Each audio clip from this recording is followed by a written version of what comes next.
A continuación, derechos digitales. Clasificación A. Apto para todo público.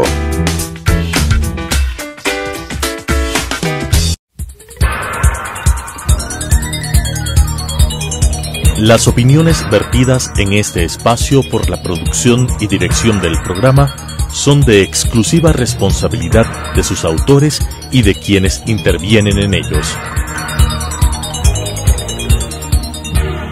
Telesucesos Canal 29 UHF presenta Derechos Digitales, un espacio de construcción de cultura digital y datos para todos, con la conducción de Daniela Macías y Matthew Armijos. Derechos Digitales.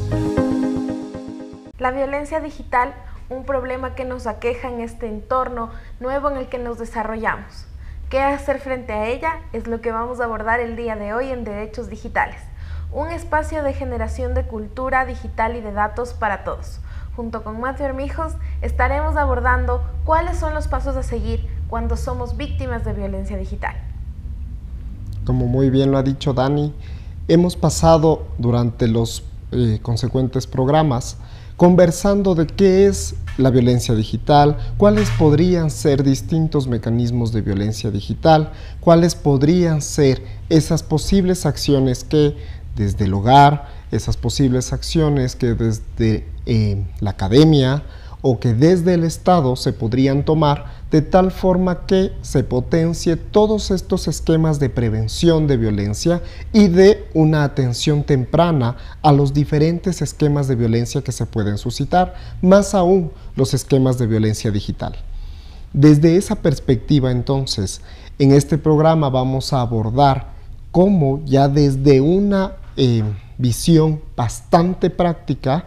vamos a incurrir en cada uno de los mecanismos que nos plantea todo nuestro ordenamiento jurídico, de los mecanismos que nos plantea el Estado o nos facilitan los aplicativos, nos facilitan estos nuevos entornos en donde nos desarrollamos, con el objetivo entonces de definir pasos a seguir que nos permitan llegar a identificar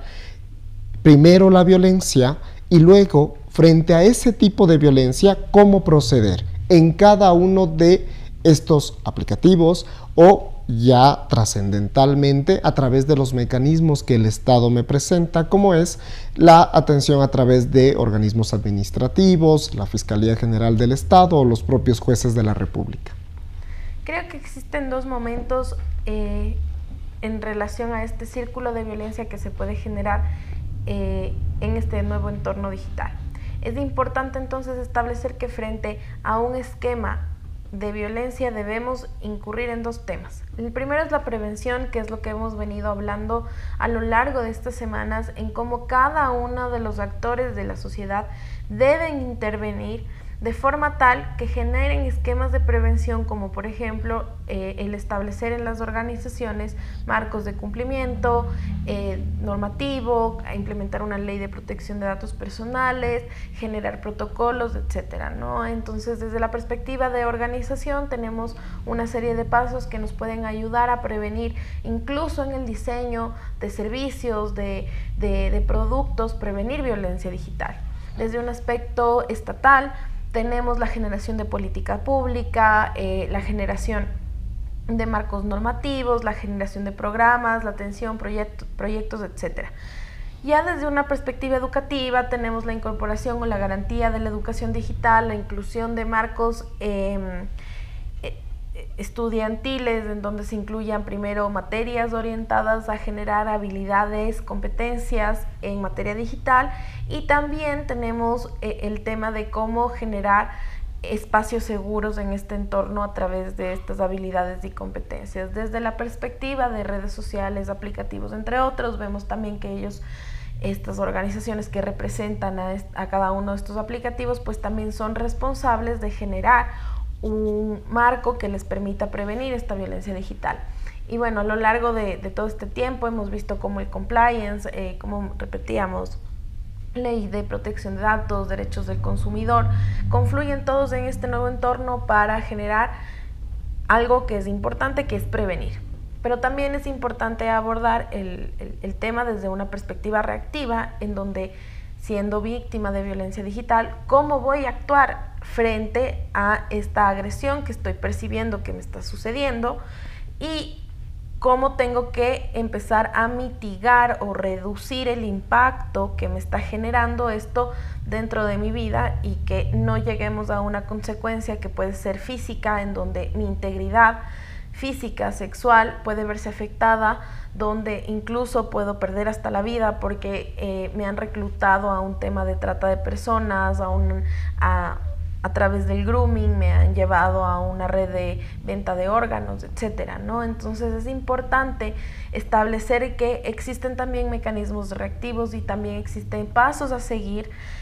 a la hora de verme frente a estas situaciones que me pueden llegar a dejar vulnerable frente al entorno digital y su mala utilización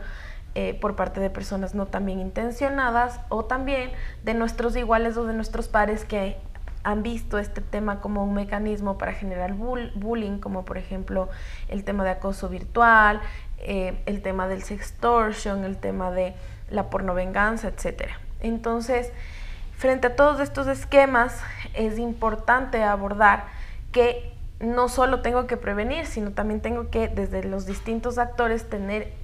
prácticas, tener mecanismos, herramientas que me ayuden a generar un espacio en donde, habiendo violencia digital, yo puedo actuar para de alguna forma reducir el impacto a mis derechos y libertades fundamentales, a mi dignidad y, como decíamos, la integridad física o sexual, e incluso a la vida, porque no tengo que llegar al suicidio, porque no sé cómo parar todo este círculo violento en donde no voy a poder salir. Para ello, justamente tenemos que identificar que nos podemos desenvolver o desarrollar en distintos entornos. Cuando hablamos de violencia digital, podemos ser víctimas de este tipo de violencia desde bebés, desde niños, hasta adultos o personas de la tercera edad. Entonces, primero hay que identificar justamente en qué grupo poblacional nos encontramos frente al desarrollo de la tecnología. ¿Por qué? Porque como van avanzando las nuevas tecnologías, nos encontramos frente a nativos digitales, nos encontramos frente a personas que, si bien no tuvieron acceso a esa tecnología, han tenido que ir aprendiéndola, y esto también nos genera una brecha generacional. Y esa brecha generacional también lo que concluye, lo que genera a su vez, es que nosotros tengamos distintos conocimientos frente al uso de la tecnología, distintas formas de concebir la tecnología. Desde esa perspectiva, en el entorno en el que estemos, tenemos que hacer un primer paso, y es la identificación de la violencia y la aceptación de que estoy siendo víctima de violencia. ¿Cómo hacemos esto? Tenemos que verificar qué es lo que está pasando. Tal vez en mi cuenta de correo electrónico me acaba de llegar un mensaje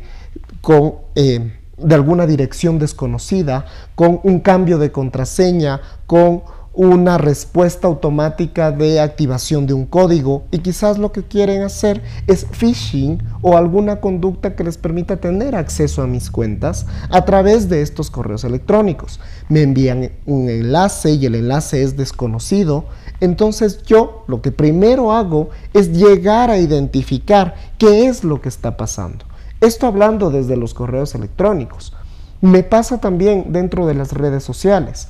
Encuentran o personas me comunican a través de los distintos mecanismos, una llamada telefónica, un mensaje de WhatsApp, y me comunican que están verificando que una persona que tiene mi misma foto de perfil, mi mismo nombre, que se ha creado recientemente una cuenta, está enviando una solicitud de amistad a todos mis amigos. Y desde esa perspectiva, utilizando esos vínculos para poder obtener de esos vínculos un dinero.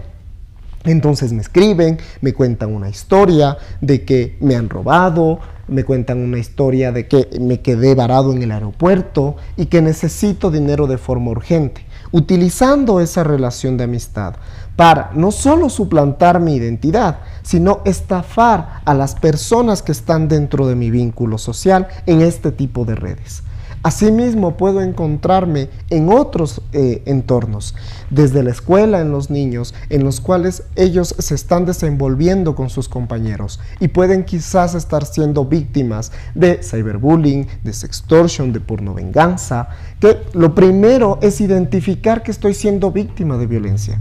Ver que no es que yo soy un problema y que es por eso que me pasan este tipo de cosas malas, sino que pasar totalmente esa autodefinición negativa y plantarnos y establecer que estamos siendo víctimas de violencia.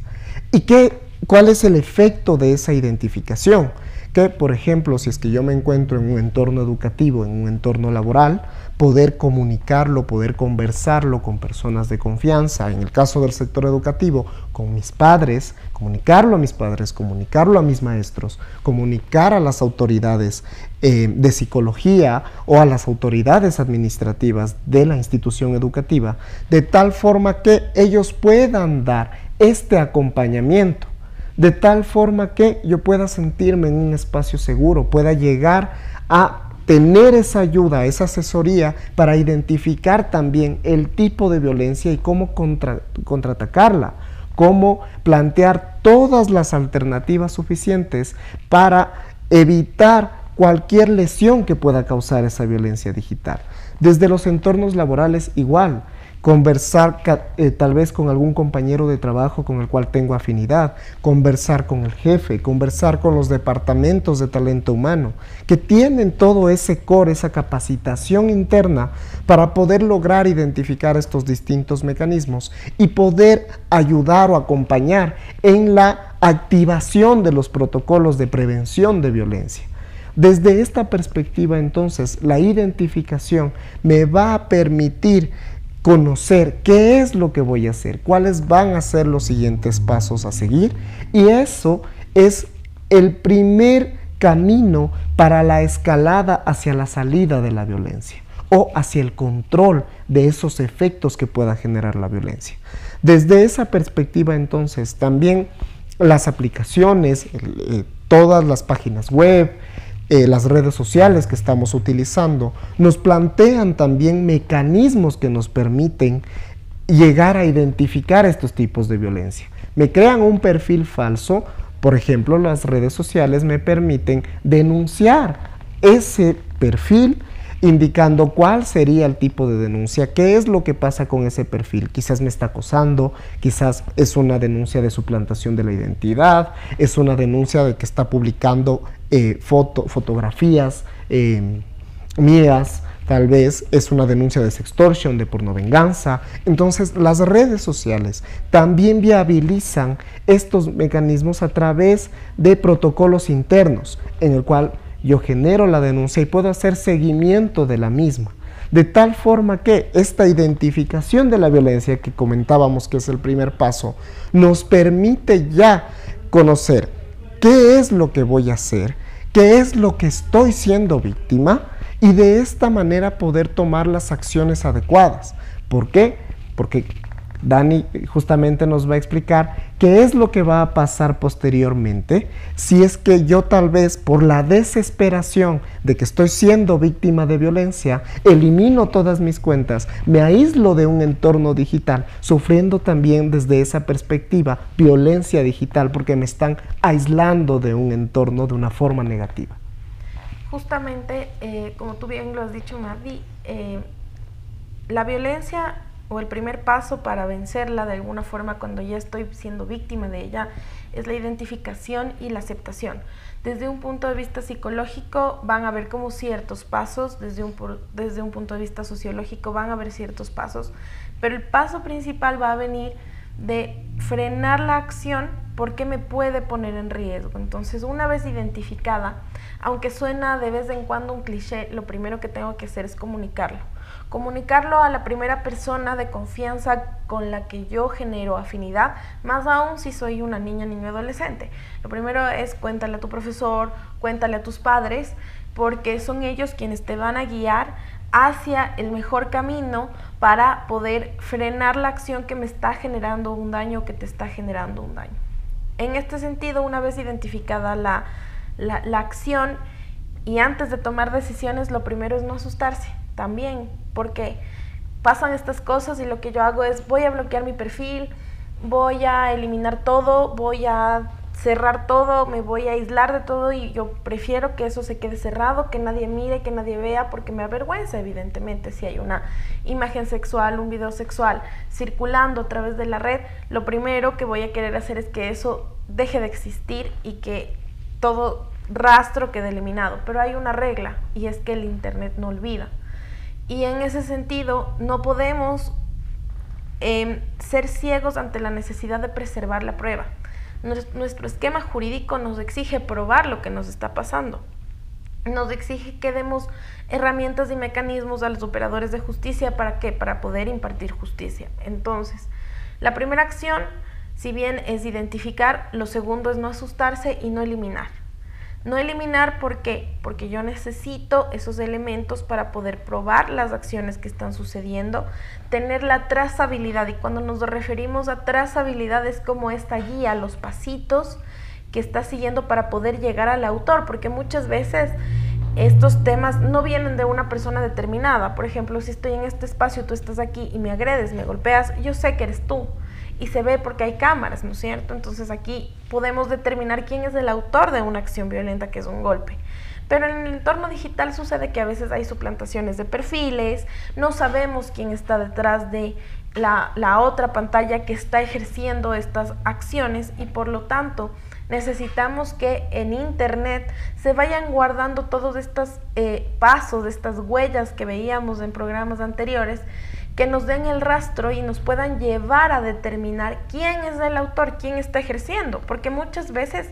tenemos los casos en que son los propios amigos, que es tu propia familia, que son personas cercanas. Pero hay otros casos en que, como tú bien has dicho, somos víctimas de extorsión, somos víctimas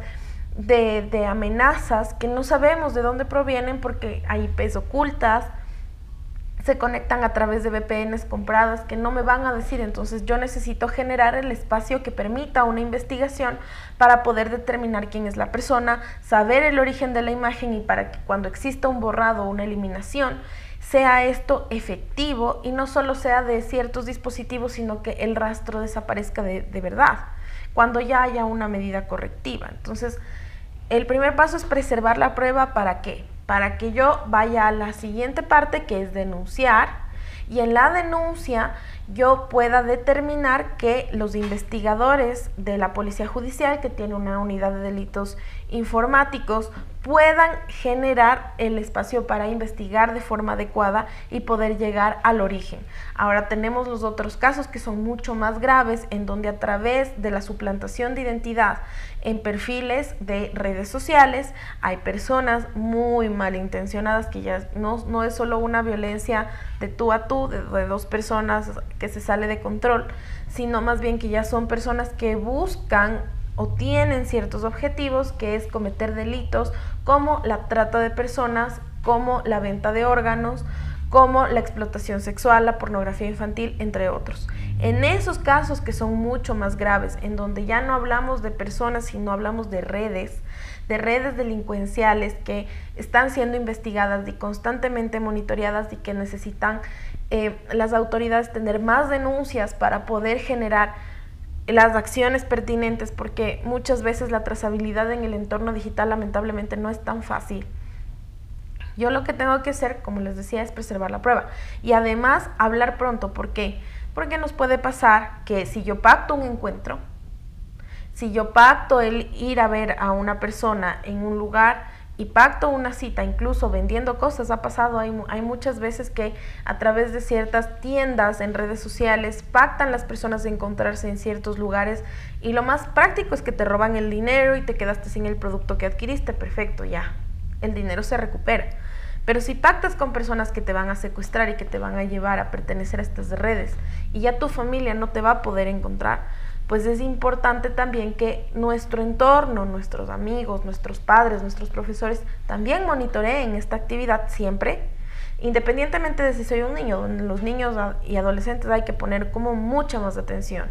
pero siempre tenemos que conocer toda la actividad que hacemos en nuestros pares, en nuestros padres, en nuestros amigos, en nuestros entornos. ¿Por qué? Porque hay momentos y situaciones donde es más complejo y yo necesito tener esta trazabilidad para poder iniciar las acciones legales, que eso es lo que nos vas a hablar tú. Sí, justamente para ello el ordenamiento jurídico inclusive nos permite el hecho de poder acudir ante una notaría, poder acudir ante todos los organismos auxiliares del sector de justicia, con el objetivo de preservar también esta prueba, poder conocer que se puede materializar cierta documentación de tal forma que con la fe pública que nos da el notario ahí, podamos nosotros mantener justamente cada una de estas actividades, pasos, procesos, metodologías, acciones que se van desarrollando para generar la violencia, de tal forma que yo pueda preservar documentalmente ya una prueba y pueda implantarla o presentarla ya en un proceso jurisdiccional que voy a iniciar a través de una denuncia o a través de una demanda. Puede ser que yo conozca la identidad, como tú nos decías, de la persona que está atrás y yo pueda no solo denunciarle por alguna suplantación de identidad o por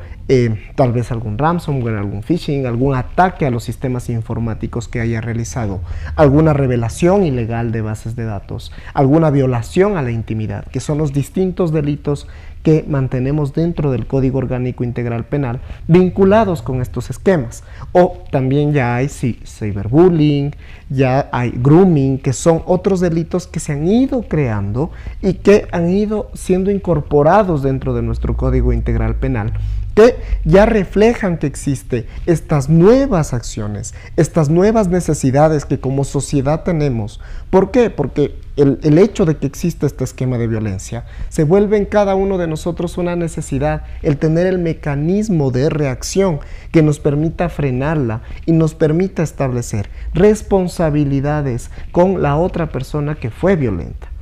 Entonces, tenemos estas denuncias, pero si conocemos quién está atrás, podemos inclusive acudir ante jueces de lo civil a demandar un daño moral que debe calcularse en función a cómo ha sido el desarrollo de mi vida, qué es esa acción que causó violencia hacia mí y cómo ese impacto de violencia puede calcularse, cuantificarse económicamente, cuantificarse reputacionalmente, de tal forma que yo también pueda tener acceso a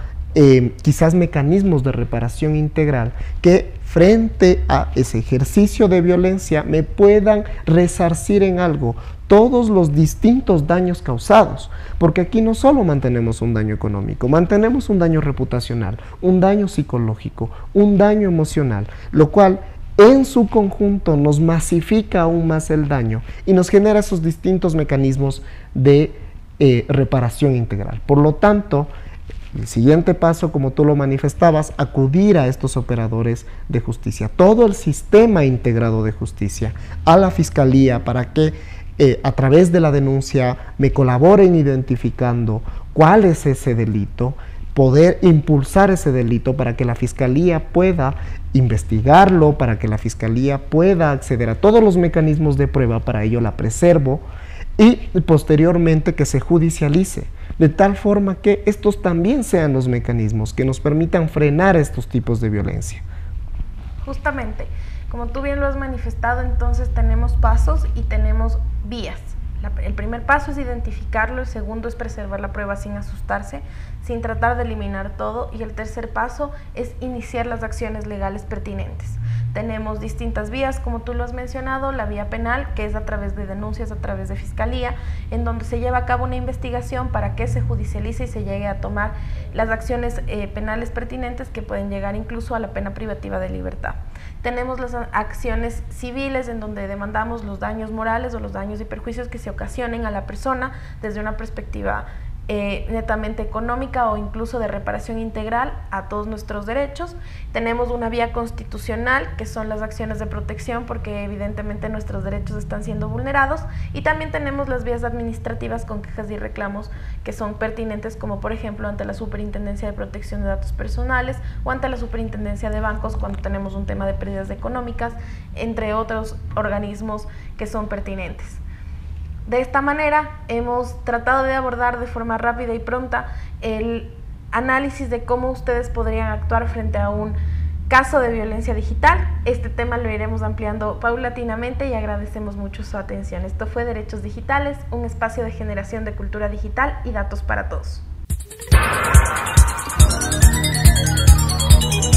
Las opiniones vertidas en este espacio por la producción y dirección del programa son de exclusiva responsabilidad de sus autores y de quienes intervienen en ellos. Telesucesos Canal 29 UHF presentó Derechos Digitales, un espacio de construcción de cultura digital y datos para todos, con la conducción de Daniela Macías y Matthew Armijos. Derechos Digitales,